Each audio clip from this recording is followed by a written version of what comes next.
Sa isang laboratorio na tinatawag na Black Rock Science and Technology, ay isang mechanical exoskeleton ang inimbento. Ang magsusuot nito ay magtataglay ng di pangkaraniwang lakas at bilis na kayang iwasan anumang panganib na paparating. Nagtataglay ang exoskeleton ng pinaka-advanced na teknolohiya, kaya't siguradong hindi malalagay sa alanganin ang buhay ng magsusuot nito. Ayon kay Dr. Cohen, ay naisagawa na nila ang lahat ng test para sa security features ng exoskeleton at ang gagamit nito ay magsasailalim muna sa pinaka-advanced rin nilang virtual reality training. Sa tulong ng assistant na si Amy ay itinago nila ang data sa lahat nilang research tungkol sa pagkakaimbento ng exoskeleton.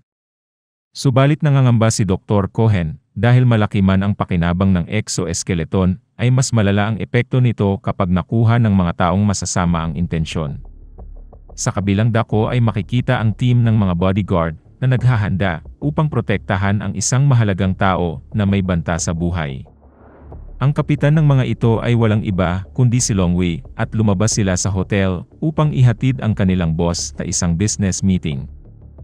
Kampanting nakaabang lamang sila sa elevator nang bigla ay isang sniper ang pumatay sa kanilang kasama.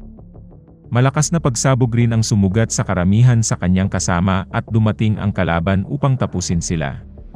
Nakatago sila at gamit ang isang granada ay napatay nila ang ilang kalaban. Kahit saan sila pumunta ay sumusulpot ang kalaban at unti-unti silang nalalagasan. Dinala niya ang kanyang boss palabas ng building at nakihalo sila sa mga taong nagsisitakbuhan. Muntik na sila sa dalawang nagpanggap na empleyado ng hotel, buti na lamang at nakaalerto si Longwei. Naisaksakin ng kalaban ang kanyang boss, ngunit nakatakas ito sa tulong ni Longwei. Nakasalubong ng kanyang boss ang mas marami pang kalaban nang dumating si Longwei at ipinagtanggol niya ito. Matapos patayin ang lahat ay nagmadali silang lumabas, ngunit tila mas dumarami pa ang kalaban. Wala nang matakbuhan ang dalawa, kaya't kinailangan nilang tawirin ang isang mapanganib na daan. Tinamaan ng kalaban sa paa si Longwei at muntikan pang mahulog ang kanyang boss. Nahihirapan na ang kanyang boss, ngunit isang helicopter ang dumating at niratrat nito ang kalaban. Nasagip ni Longwei ang kanyang boss, ngunit dahil sa mga tinamong tama ng bala ay nanatili siya ng ilang araw sa hospital. Masayang nakikipagkwentuhan si Longwei sa kanyang anak na si Fangfang nang dumating ang kanyang asawang si Kexin. Dumating ang inorder nilang cake, ngunit isang panganib ang sumalubong kay Kexin. Pumasok ng kwarto si Kexin, ngunit ang dala nito ay bomba na anumang oras ay maaring sumabog. Alam ni Kexin na walang paraan upang pigilan ang bomba, kaya't agad itong pumasok sa isang kwarto.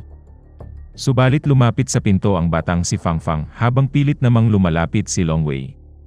Sa pagsabog ng bomba ay nadamay rin ang bata. Matapos ang isang taon ay makikitang buhay pa rin si Longwei at kanyang anak na si Fangfang. Mahirap ang buhay ng mag-ama at makikita sa bata ang epekto ng masalimuot na pangyayari sa kanilang buhay.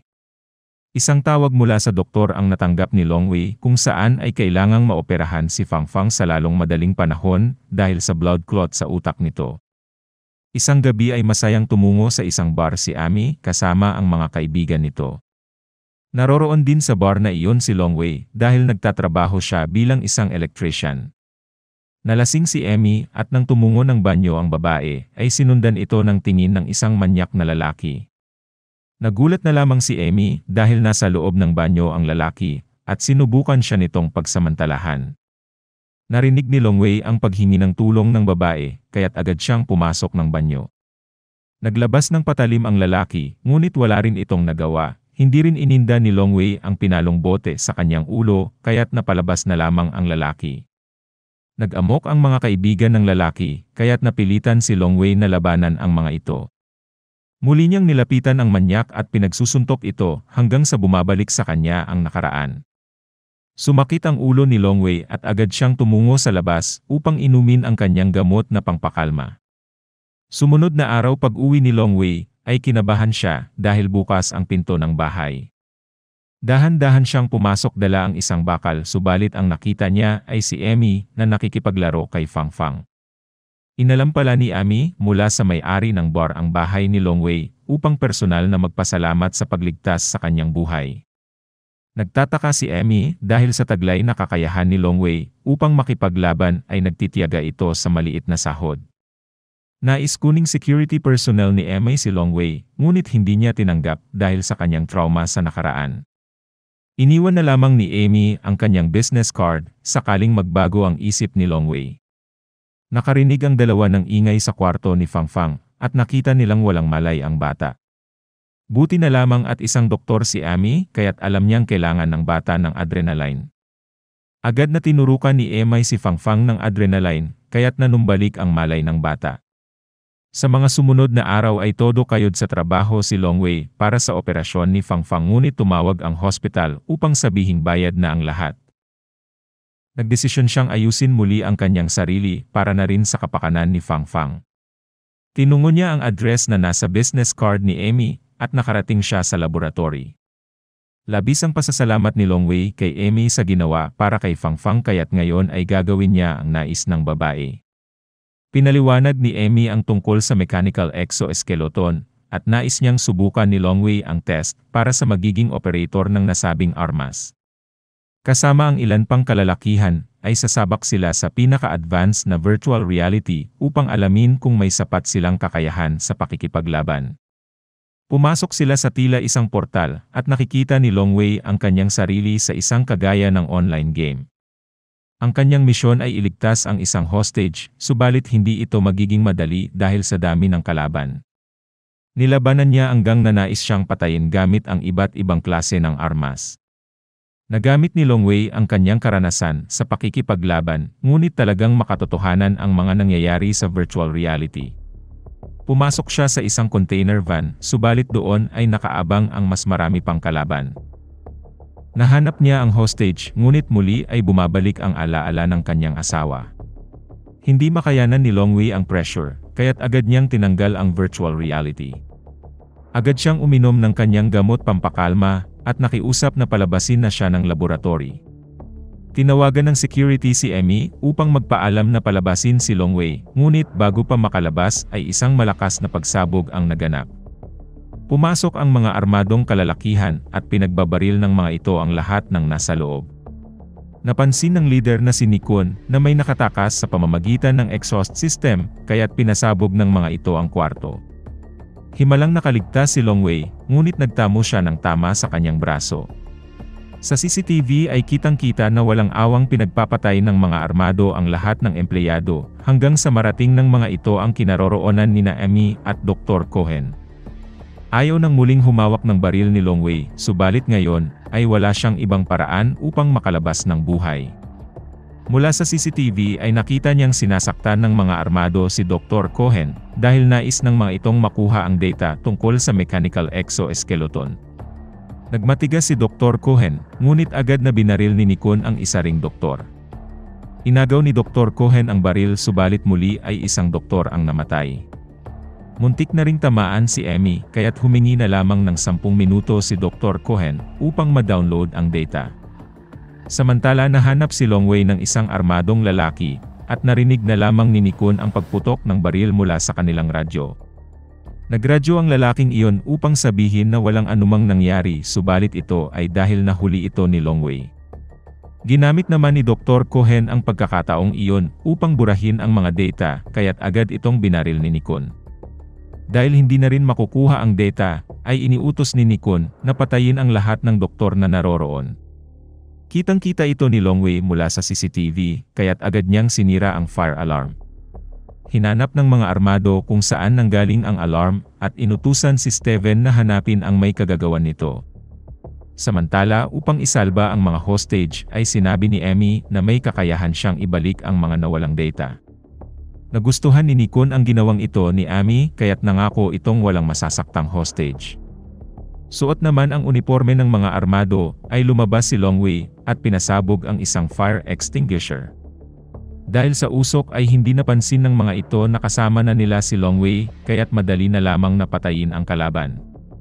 Nakita ni Steven ang hubad na bangkay ng isa nilang tauhan, kaya't nalaman nito ang ginagawa ni Longwei. Sinimulan naman ni Emmy ang pag-retrieve ng data, habang nagbabala si Nikon kay Longwei dahil alam nitong naririnig niya ang kanilang usapan. Nagpatuloy sa paglalakad si Longwei, subalit napansin ni Steven ang kanyang kakaibang kilos.